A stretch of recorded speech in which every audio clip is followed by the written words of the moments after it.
Hello friends, welcome to my channel AVD TNPSC study centre. இந்த வீடியோவில் 10 பாட்டு என்னென்ன நூல்கள்னு பார்க்கலாம். 8 தொகையில் அடி நீண்டு வரும் பாடல்களை தனியே தொகுத்து அதற்கு பாட்டு என்று பெயரிட்டுள்ளன. இதனோட சிற்றலை 103 அடிகள், பேரலை 782 அடிகள். 103 அடிகளை கொண்ட 10 பாட்டு நூல் முல்லைப்பாட்டு. 782 அடிகளை கொண்ட 10 பாட்டு நூல் மதுரை காஞ்சி. திருமுருகாற்றுப்படை, பொருநூறாற்றுப்படை, சிறுபானாற்றுப்படை, பெரும்பானாற்றுப்படை, கூத்தராற்றுப்படை, மதுரை காஞ்சி, முல்லைப்பாட்டு, குறிஞ்சிப்பாட்டு, பட்டினப்பாலை, நெடுநல்வாடை. இந்த 10 நூல்கள் தான் 10 பாட்டு நூல்கள். இதில் முதல் 5 ஆற்றுப்படை நூல்கள். திருமுருகாற்றுப்படை, பொருநூறாற்றுப்படை, சிறுபானாற்றுப்படை, பெரும்பானாற்றுப்படை, கூத்தராற்றுப்படை. இது 5 பார்த்தீங்கன்னா ஆற்றுப்படை நூல்கள். அதனோட சேர்த்து மதுரை காஞ்சி. இந்த 6 நூல்கள் புறத்திணை நூல்கள். முல்லைப்பாட்டு, குறிஞ்சிப்பாட்டு, பட்டினப்பாலை அகத்திணை நூல்கள். நெடுநல்வாடை அகப்புற நூல்.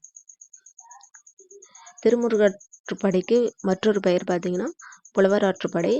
அது மாதிரி கூத்தராற்றுப்படைக்கு மற்றொரு பெயர் மலைபடுகடாம்.